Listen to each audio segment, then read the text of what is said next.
food into cars and feel the power of the Holy Spirit tangibly. Just it's pretty exciting experience.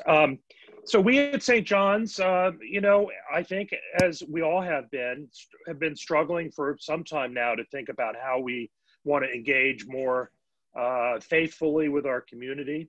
And we've had vision discussions, and we wrote up white papers and all sorts of things. And a lot of things were percolating, but COVID really just gave us an opportunity. I mean, in a very odd way. It kind of came as a blessing. We in the men's ministry, right off the bat, started to do a lot of work in our community raising. We started a fund called Helping the Helpers. We started raising money, and we started mass campaigns. So we supplied the material and the elastic and the coordination to a bunch of folks in our parish who sewed masks for Montgomery Hospice and for first responders. And we bought masks for Suburban Hospital and the police, and we put together hygiene packages for the Gaithersburg hub, kind of, and just a whole range of things. But as we were doing this, we were kind of responding. It's almost kind of triage, you know, in the early days, responding to the real, you know, glaring, you know, and upsetting needs in our community that COVID had exposed. And, but then we began really to think, well, we just can't keep asking everybody to open their checkbooks or to, you know, do these kind of one-off campaigns. What can we do that will be sustainable over the long run to really kind of address some of the deep needs that COVID has revealed, that it's not only COVID, but that they've been there all the time. And deserving of our attention. So in consultation with Andrew Friedson, who is our Montgomery County Council representative, he put us in touch with Mana and with Nourish Now, both two wonderful food insecurity organizations that have been around for some time. And I said to Nourish Now, you know, what they operate by, they do satellite feeding. So at churches and schools, people drive up and food is delivered. And they run about 17 or 18 of those throughout the county. And I said, what would it take to, you know, come to Bethesda? And they said, well, we're stretched really thin and we couldn't afford to do that. And so we said, okay, what if we raise money and pay, you know, the food costs so it's not a burden on you? And they said, yeah. And so we started on August 14th. We weren't ready. We didn't really know what we were doing. But I had contacted the rescue squad in Bethesda on Battery Lane in Old Georgetown. They said, yeah, because, you know, at St. John's, we were in a neighborhood, we couldn't have cars lining up. And so that, and then pretty soon, you know, the Bethesda Chamber of Commerce came in and wanted to support us, and Hyatt became part of the Bethesda Hyatt became part of our coalition. And then the county joined and is a named member of our coalition. And what began happening was we really were putting together a coalition of the private sector, the public sector, service, and the faith community sector to come together and to deal with this, you know, very difficult issue. And you know, we organized it, but what we're doing is breathing life into it, that this is not, we're not just doing, I mean, Mana and Nourish Now are doing wonderful things.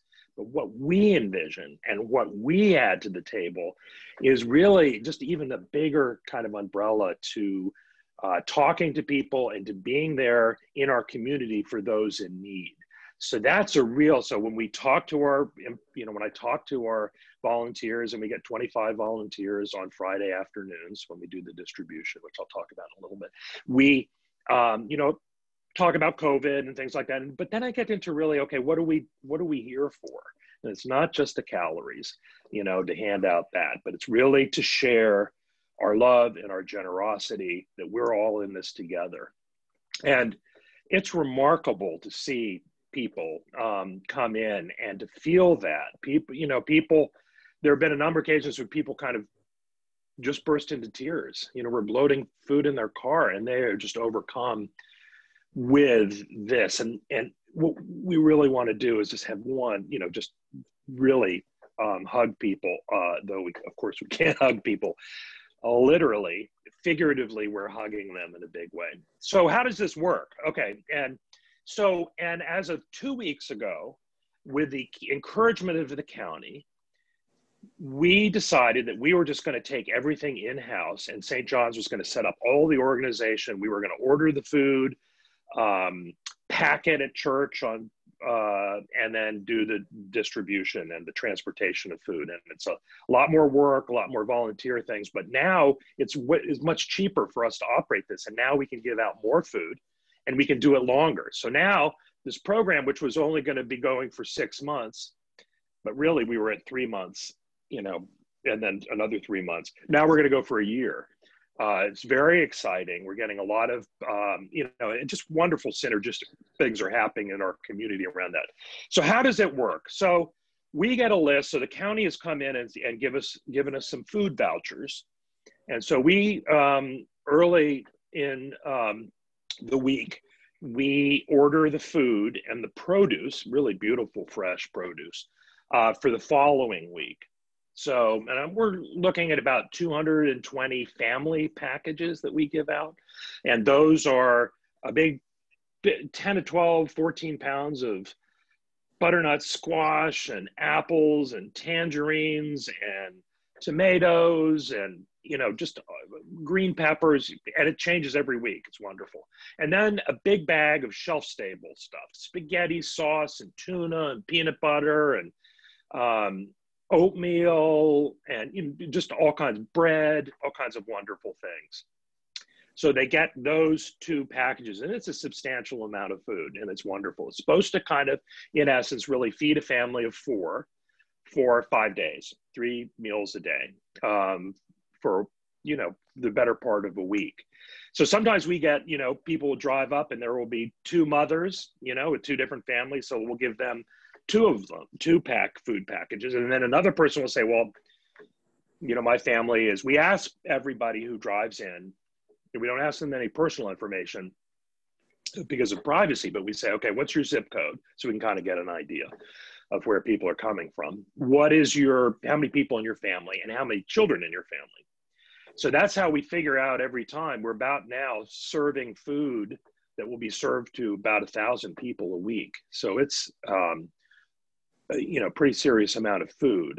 This is not just kind of a couple stale boxes of macaroni and cheese. This is good food, and for the people to make. So we order the food from the county. It's delivered to our church on Thursday afternoon, big mountain of it in our kitchen. And then on Thursday evening from 6:30 to 8:30, and about 8 of us, 9 of us in our parish hall where we can kind of keep socially distanced enough, we pack 220 bags, get them into our cars where this is the shelf stable stuff, so that we have it for the next day to drive to the rescue squad. So the food that we don't pack up, we get more drivers to come and drop those off. And then on the day of, we got a county truck drives up with just tons of great produce, but they're all in crates. You know, all the apples are together, you know, so we set up this, it's a lot of fun, actually. We set up this line where people are filling bags, and they go back around and we're all chatting and having a great time. And we put all those things together. We put up tents, and the rescue squad gives us tables, and we've got a walk-up table for people. There's a bus stop right there, and people just, it's wonderful to see people get off the bus with backpacks and with carts and to the walk-up table, and then we load them and help them repack that. And then the big load is people who drive up in cars, as Patty saw. You know, we drive 2 at a time, and we have 2 separate teams putting them in and, you know, saying hello and, you know, welcoming them. So that's the general kind of outline. And coming up in next week for Thanksgiving, we're giving out 250 frozen chickens. And it's interesting, we were kind of going, well, we want to do turkeys and all like that. But a lot of our kind of folks really wanted chickens. They kind of preferred chickens to turkeys. So we're giving out chickens, and we gave out Halloween candy. And for the month of December, we're working with some groups that kind of Hyatt and the Bethesda Chamber of Commerce are doing this, where we're going to hand out a wreath. We're going to give out some clothes, warm weather clothes for children. You know, so each Friday that we're doing this, there will be something else to kind of, you know, be there for people as they move into this continued difficult time. So anyway, I have a lot more to say, but I thought maybe, Patty, I would get some questions so you don't have to hear me prattle on too much. Well, you're not prattling. Your enthusiasm and your passion is so palpable. And thank you, thank you, thank you. All right, friends. So what questions do you have for John about this ministry? And perhaps, if not questions, ideas about how St. Dunstan's might be supportive? And John, maybe you can talk in a moment about your vision of what we might do to help. Did we lose John? No, I'm still here. Oh, there you are, right in the middle. Yeah. Okay, so friends, what questions do you have for John or comments? I did send out to the congregation both the NPR and Bethesda Magazine pieces, John. So I think some folks may have seen those, not everybody, but I'll stop talking now. Patty, I have a question. Oh, yeah, Carl, go ahead. I'm just wondering, who pays for the food? Yes. So at first, what we were doing when we were paying, and it was not an insignificant amount of food in terms of what we were providing, we were raising money for it. So we've got grants from the Kiwanis Club, the Rotary, Suburban Hospital Foundation gave us money. We've got some parishioners from St. John's. We went into this not because the way we originally did the 6 months was going to cost $125,000. And we knew that St. John's could not come up with all of that, nor did we really, could we heft that kind of commitment. So that's where we moved into creating this coalition to help us fundraise and to put some people kind of in charge with that. So we've had some kind of fundraising drives and conversations, and as Patty mentioned, we got national press. I mean, just out of the blue, and All Things Considered showed up, and which was wonderful. I mean, I think they were just kind of intrigued with the idea. Well, Bethesda, you know, how could Bethesda have a problem with food insecurity? Just it's so affluent, right? Well, no, there are huge pockets of great dislocation. So the coalition, the Nourishing Bethesda Coalition, this is our first kind of initiative. We're really hoping that we can open up and do other things. There are whole populations, obviously, that we're not serving, such as the homeless, in terms of food insecurity. So they were kind of percolating once we really wanted to get this model up and running.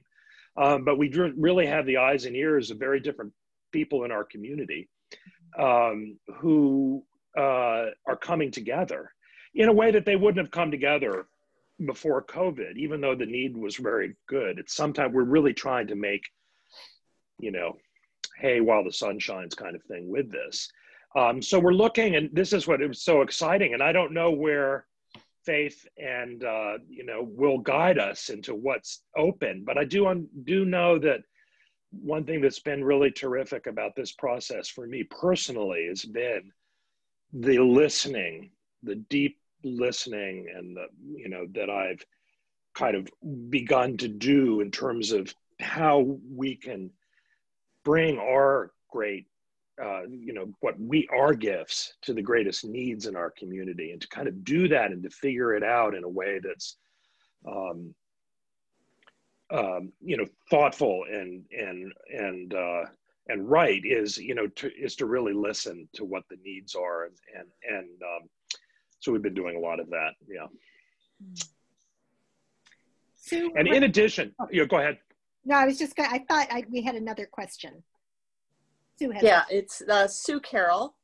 First, I have to say I love this story. I love the way this evolved. I love what you are doing. And I'm very excited about our potential at St. Dunstan's to join in and help grow this service. I'm curious about if you or how you coordinate with Bethesda Cares, which is another organization that St. Dunstan's has partnered with in the past.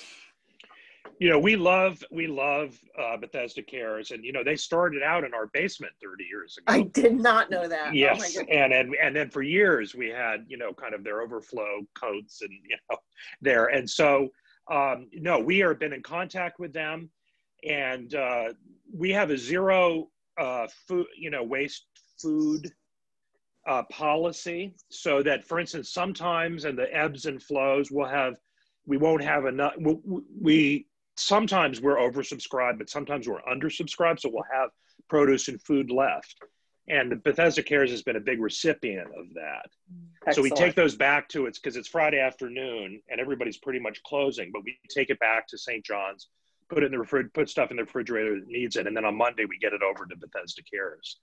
Lovely. And so we have you know, we've supported some other people too, but Bethesda Cares. We've also been in contact with them as how can we integrate, you know, some of what we do, again, because they're doing so well, you know, with the homeless.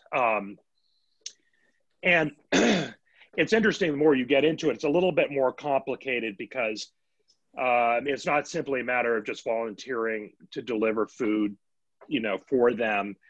Their volunteers need some pretty tough training and involved training in mental health issues and all things like that. So again, we're kind of navigating these waters, you know, to really try to figure out how we can fit in out and really be supportive and not at odds, but not kind of try to overwhelm them with great ideas, but impractical ones. Yes. So, yeah. How wise. Well, I don't know about, you know, it's just, you know, and I also have to I'll add one thing too. We had May Cannon, who's wonderful, who heads up Churches from Middle East Peace, and she has written extensively about social justice. She gave a terrific metaphor when she visited us. She said, social justice, it's interesting, it's kind of like you're on the bank of a river, and it's a raging river, and you see somebody floating down the river and they're drowning, and you jump in and you drag them out and save their life. And then you look in the river and there's another person floating down the river and they're drowning. You jump in and you drag them out. This kind of continues for a little bit until you're kind of just getting so tired that you risk drowning. And May said, you know, one thing which often doesn't occur to us, though it seems so obvious right there, is you got to go upriver and go and look at the bridge and find out that there's somebody who's pushing people over into the water, and you got to stop that. In other words, it's really great to be, you know, serving, and, you know, to apply this to us, it's really great to be serving food, and it's necessary. And it's what, you know, we're called to do with our hands and feet and feed people very specifically. But there's also a whole part of the need to look at getting at the systemic root of food insecurity. So we've started and this is very new for us, and it didn't go over well.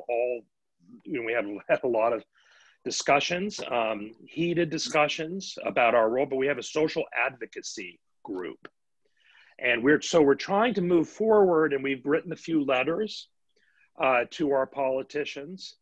And I've been really struck how many of our county representatives have got back to us and said, John, we really want to hear your views, the churches, you know, your congregation's views on things and why you believe we should do certain things. And, you know, basically don't let your light hide under, you know,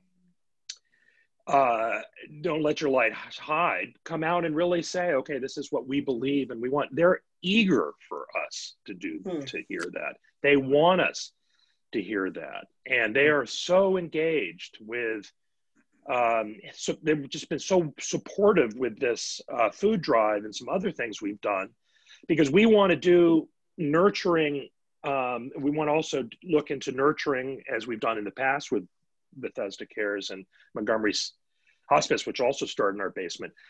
Nurture these nascent groups that really need a hand, and then let them go on and do their things. We don't want to control anything, but we really want to help.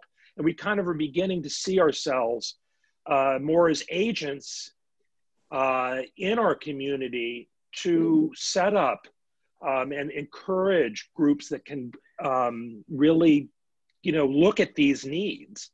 And at the same time, we're getting called more and more for what is our opinion. The county wants to know, would you testify at this? And we've been writing letters on our letterhead about specific issues. And we, of course, have to we're defining not being political. We're not political. We don't want to be political. We're not taking sides.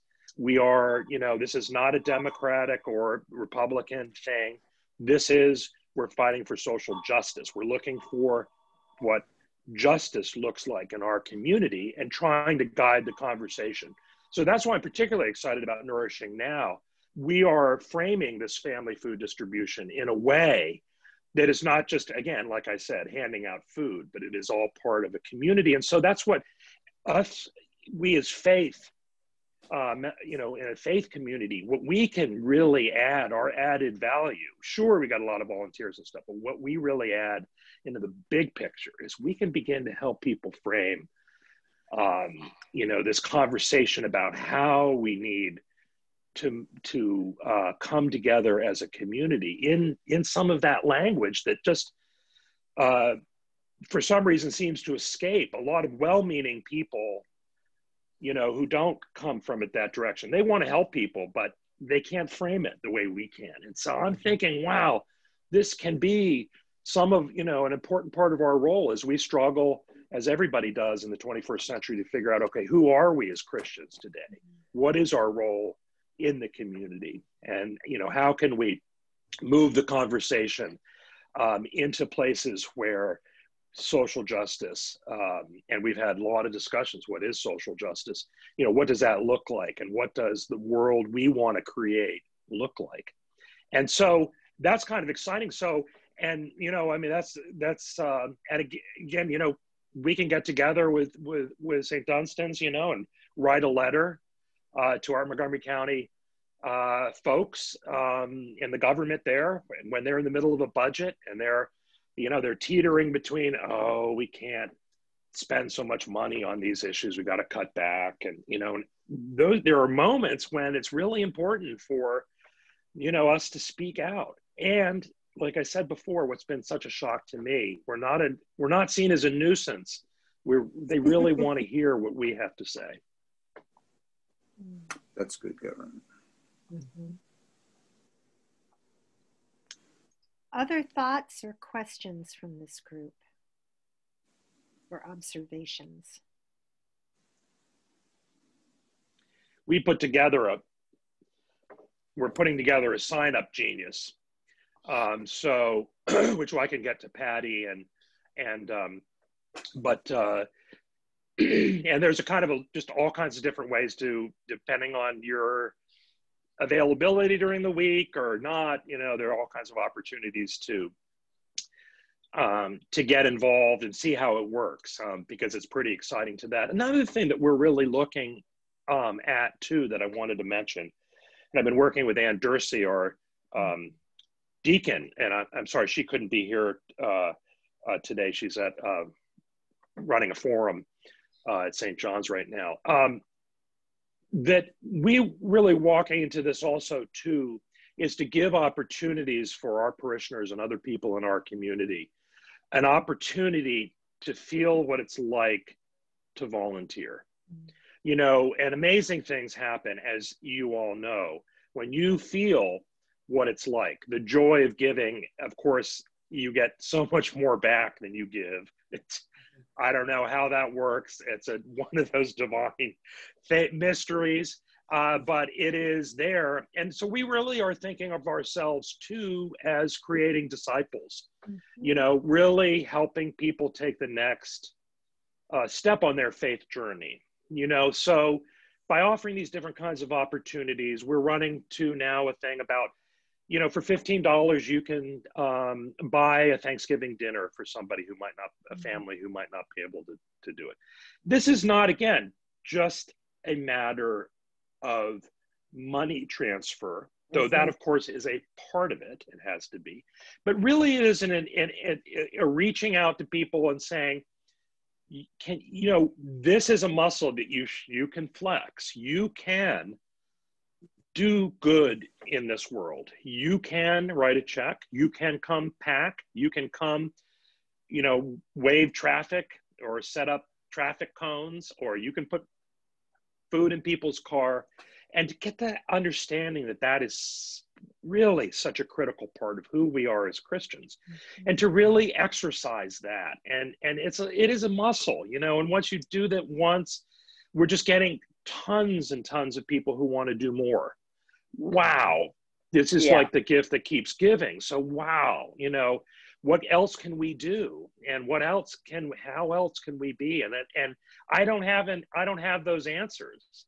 I just know that if we listen and, you know, and we pray about it and we walk in faith, man, can we change things big time. And more than ever now, can we do things, you know, more than ever is the church necessary now in our civil, you know, not just because of the divisions, but just about just the world in general. You know, it needs us to step in and share, you know, our faith and what we can do, you know, and that's what's so exciting. Preach it, John. Yeah, right. There you go.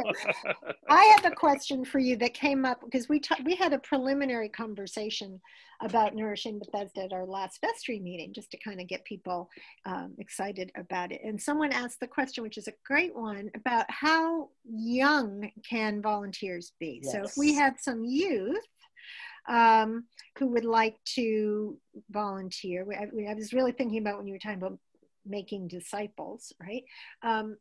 Can they come, or is there an age limit? No, we are absolutely fine with that. I mean, obviously within reason. I mean, some people say that it's 16 and you have to do a sign off, but we have had 12 and 13-year-olds come, and as long as they're, you know, obviously supervised. No, we encourage that. That's been a wonderful thing to see, you know, that a real mixed, because their eyes are wide, and it's just something to see when there's a person in a car or walking up and, you know, and then you're actually giving them food, giving them sustenance, and see that gift. No, absolutely, Patty. We would love to have that. Well, I've got a few young men in my own house whom you will probably see sometime. Oh, I look forward to that. I also wanted to tell folks, you know, Randy and I did spend just a part of a Friday a few weeks ago. I wish we could have been there for the whole time. But I have to say, if you're thinking about all this and are concerned about safety, we felt very, very safe. Everybody was masked. We were wearing gloves. People were keeping their distance. And so it was, and we were outside, of course. And so it felt good to be able to do that and not feel as though we were potentially compromising our health. That said, I know that there are some folks here who can't do that for health reasons, and that's great. There are still lots of other ways that we can be involved individually and collectively as a parish. So I hope that we can be thinking about what those might be. And John, you know, you've suggested writing letters, and I think there's a lot of stuff that we can be doing. Absolutely, Patty. So I just hope that this is really, you know, that's just a beginning conversation of a, you know, wonderful, you know, new relationship with which we can kind of ask new questions and see where our talents, where our gifts best meet the need. We just had a question in the chat. How do you reach out to recipients? How do you spread the word? Yes, and that's a very good question. So we had a county provided list of people who have been to past county distributions. And so we've actually have a list of a couple hundred people. And at the early part of this, we started calling people, and we actually have it's tricky. We have a kind of a call sheet in English and one in Spanish. And I'm not very good. My Spanish is terrible, but you can kind of bumble through a little bit of it. And we leave messages and all like that. One thing we put up flyers in bus stops, in some low-income housing areas, and then the word of mouth is just stunning. So interestingly, and I forgot to mention, about a little over 50% of our zip codes are from our Bethesda zip codes, and the rest is all Montgomery County, but where you would think it would kind of lie, which would kind of the north and east of us, Silver Spring and Aspen Hill, and they come. What I really like about that is that I don't want to be perceived as just, this is Bethesda taking care of Bethesda. I want kind of our generosity to spill over, to just run over and to help other people and communities. So we're not just limited. I just throw that out to people as we begin to think about what else we can do. We're not just limited just to Bethesda, that we can actually move. There's a new hub that's, coming up in Rockville that we're looking at, where there's a terrific amount of need. So there are some other places, again, not just Bethesda, even though that's what motivated this in the first place, is to really, expose the needs, the needs in Bethesda.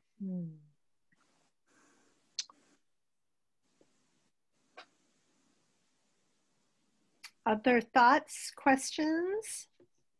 We've had a thank you.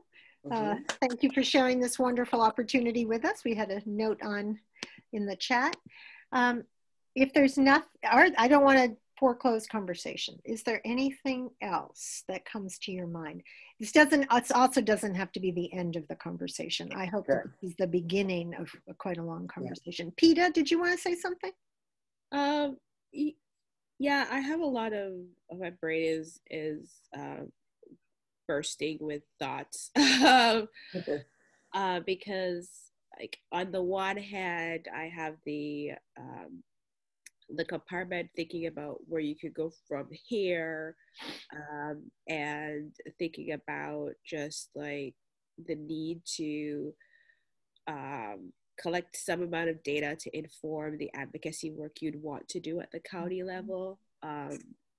And my recipient question was, I'm on Nextdoor with my neighborhood, and every now and then people pop up asking for donations.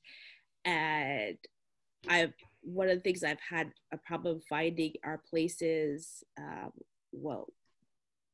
figuring out where food banks are, to go there, and so the information about where these places are tend to be very limited, even though I know they exist because conversations I've had in our church and in different churches. So I was curious about, like, how do you know if you're struggling? And then there is the whole, well, one of the reasons why I don't live in Bethesda is because I would definitely be very food insecure because of the cost of living in Bethesda, right.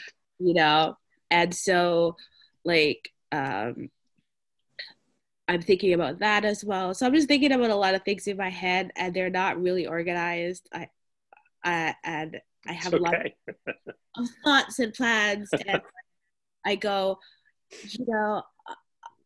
Sam doesn't realize this, but sometimes like I mentally struggle with like that question as well. And what does that the face of that looks like, and what do the stories in that look like? And so it's quite interesting. I'm fascinated.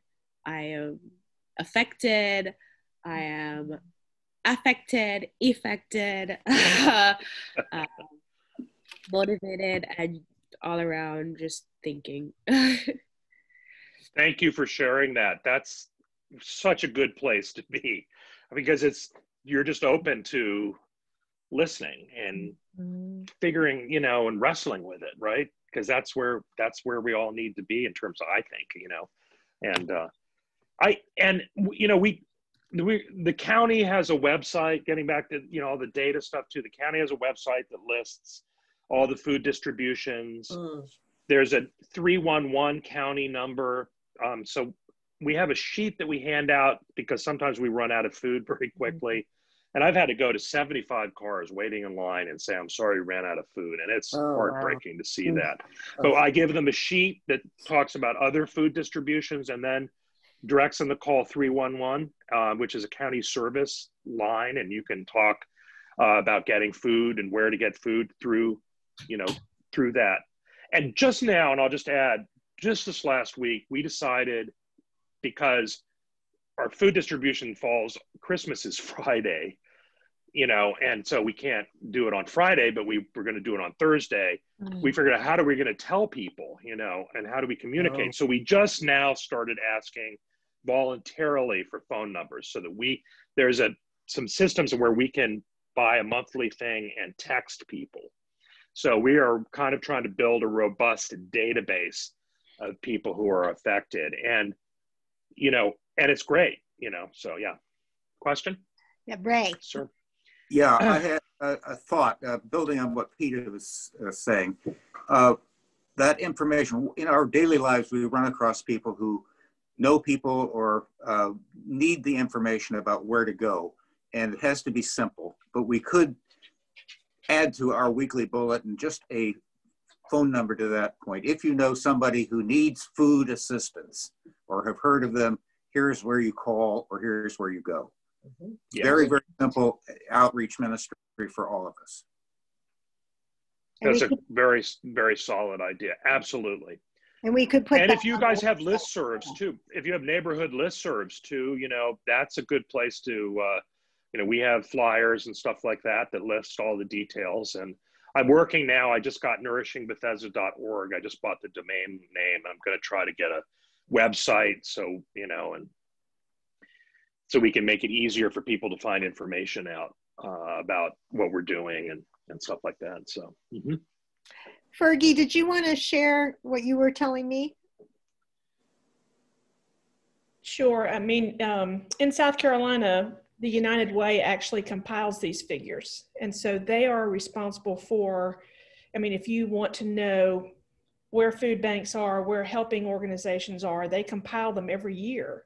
And they have a book that they put out, of course now it's online, about the name of the organization, their hours, their address, their phone number, all of that.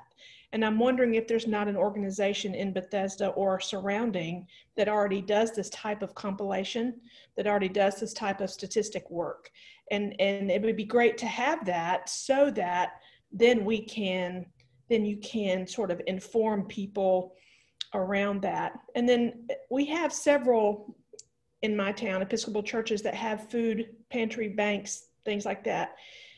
And they're organized a little bit differently than what you're talking about, but, you know, not to, you know, insert something like that, but, you know, the way they do it is more like a shopping experience. And they have a database of their people, and they check in and they actually make an appointment so that they know they have enough food.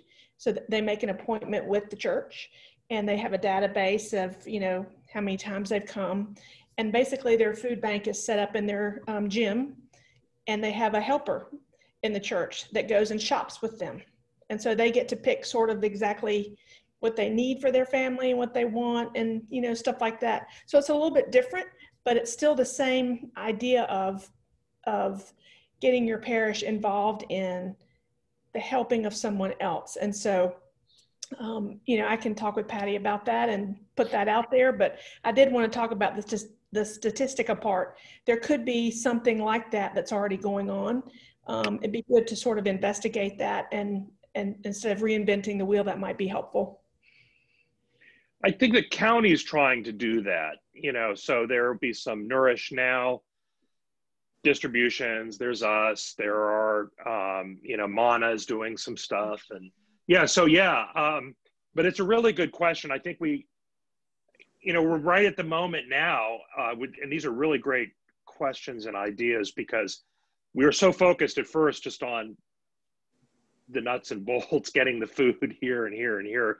Now we really got to kind of step back and say, okay, You know, how are we getting out the word out to people? And, you know, and back in my mind too is, you know, after I had to, that couple times I had to turn down so many people, you know, what is our capacity? These are kind of interesting, you know,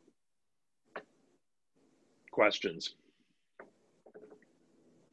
The thing that just astounds me, and for which I give such great thanks, is the way in which this started at, you know, such a small level, right? And, you know, grassroots, and it has so very quickly blossomed. And, you know, it's the mustard seed, and it's faithful people showing up with God's love and letting God take it from there. And just the fact that, you know, even in this conversation, we're starting to imagine other directions and other things that can be done. I think we need to stop and pause and pay attention to that, because that's how things get done, and that's how lives get changed. And so often we say, well, we can't do X or Y. And, you know, St. Dunstan's is a very small parish, and, you know, for this year, we've expended all of our outreach funds. So maybe we can't give money at this point, but there's a lot of other stuff that we can do, right? And I don't know, I'm just so excited about this and so grateful that you're willing to invite us into partnership. I was talking in my homily this morning, John, about partnership and co-creation. And this, you know, that's what this is, right? That God's doing something with us. And it's very moving. Yes. It's very moving. Is there anything else that's on anybody's heart or mind right now? Again, this isn't the end of the conversation. Hi, this is Nancy Douglas. I had just a question, a general question, and this sounds very interesting. I'd love to participate. And that one thing that occurs to me, I guess, is the people in need. I guess they have to have a car and a license, an ability to drive to Bethesda to pick the things up. Is there a thought that the people in most need might not have that kind of ability to pick the stuff up in a car, and thought of distributing it where it's most needed by the participants? Absolutely. And I may have mentioned, or I probably forgot to mention, that we have 2 stations, and one of is a walk-up station. And so of the 220 family packages we give out, about 60 of them are people who walk up. They take the bus, or we're right near some high rises with a lot of low income folks in it. So we get a bunch of those folks, and we've actually helped deliver some food. Somebody comes in and they're too heavy to carry the food, and then we'll send some people out and they'll walk them over to their apartment building. So we are hitting a little bit of that, but you're absolutely right. I mean, the rest, the majority of people, the way this was set up, this is a drive, you know, people drive. And then, so that raises a lot of questions again, and about how we can deal with people who don't have a car, can't get there. It also comes up with other questions too for homeless people. I mean, if some of this needs to be refrigerated, or they don't have a stove, you know, or they don't have a place to put the food. So it raises up a whole host of questions about, you know, how best to meet people where they are and support them in, in what they need. It's interesting, Bethesda Cares is working, they have about 150 families who are just in transitional housing. So they're kind of off the street and, in the beginning of a new life. And so many things are overwhelming to them, you know, just kind of beginning to figure out, their rent is reduced or free, but how to kind of, you know, furnish things and live and find a job and everything and all like that. And food is a huge thing that is just kind of always there, you know. And so Bethesda Cares is working, and they have about, I think, 9 times a month, they have contact with these folks just to be there and all like that. And an important part of that, as we were talking to those guys about it, is, you know, that they deliver some food, you know, so that's one important thing that they don't have to worry about, you know, and that's only one part of the homeless community, the homeless community that's in transition that needs a leg up and support to move to the next stage of, you know, of independence. And so there are all kinds of very interesting gradations of people in need. And so again, that's our challenge, is to really kind of dig in and talk to people and listen, you know, and listen deeply, actively. That was a great question, Nancy. Thank you. Yeah, great question. And something we think about all the time, you know, so. And we're trying to be sensitive to, you know, I mean, so we had discussions about, you know, a certain group of people wanted in our coalition, they want to buy wreaths, you know, because there's a Christmas tree and wreath sale at the rescue squad. And, you know, is that going to be something that is going to be okay if we have people who are not Christian or Muslim or something like that? And then we kind of agreed that if we did something that, you know, a beautiful set of greens is kind of a universal thing. But we're trying to be sensitive too. And interesting, like we got chickens instead of turkeys. A lot of our folks really don't want turkeys. And the other question is turkeys kind of tend to come larger. We also didn't want to put a 14-pound or a 16-pound, which seems to be all that's left now. You know, we didn't want to say to some person, you want a turkey, and then they look at it and they went, wow, I'd really like it, but I don't have room in a refrigerator to store that. I don't have an oven that's big enough, you know, to cook it, you know. So so we really were kind of saying, yeah, well, turkey's great, it's a universal thing, but it's not. It's actually, everybody knows what to do with the chicken. It's smaller, you know, you could cook it in a, you know, right, kind of. So we're really trying to. But we have a lot of Hispanic, some African-American, Asian. It's a really widespread thing. So, you know, we're giving out rice and beans, but we're also giving out lentils. We're giving out, you know, all sorts of things. But it's not really targeted one demographic that we can see yet, too. So anyway, that's kind of an ongoing challenge, too. I mean, we really want to deliver. At first, we were delivering actually restaurant prepared. This is something where I think we recognized that something sounded great, but didn't work, so we dropped it. And that was that Nourish Now, our original partner, created restaurant prepared meals, chicken on rice and stuff like that. We handed it out. It's still kind of warm, looked delicious and stuff like that. But it was very expensive. And our idea was that, well, we could support Bethesda restaurants by buying, you know, inexpensive food and support them during this awful time, right? Well, turns out that, you know, we talked to World Central Kitchen and they were offering $10, Jose Andres' thing, $10 a meal, you know, and they're cutting it out now because it was just too expensive. And we just can't do that. You know, it's too expensive. And the county and people we talked to said, it's really better to give people the food, the kind of the raw ingredients, for them to make it the way they want to make it. You know, the family comes together to make the food. It's all good on that. You know, why are you spending all of your money on that when we can give more staples to people, you know, to get, you know, to cook? So that's kind of cool. So in this, we're, again, I keep sounding like a broken record player, but coming back to this listening. Okay, what do people want? You know, that was a great idea. You know, we all love that idea. We can support restaurants, and it didn't work, you know, and no restaurants wanted to do that. It just didn't make sense. It wasn't, you know, sustainable. So we were able to pivot. And I think that's this COVID thing has taught us a lot about that, is pivoting.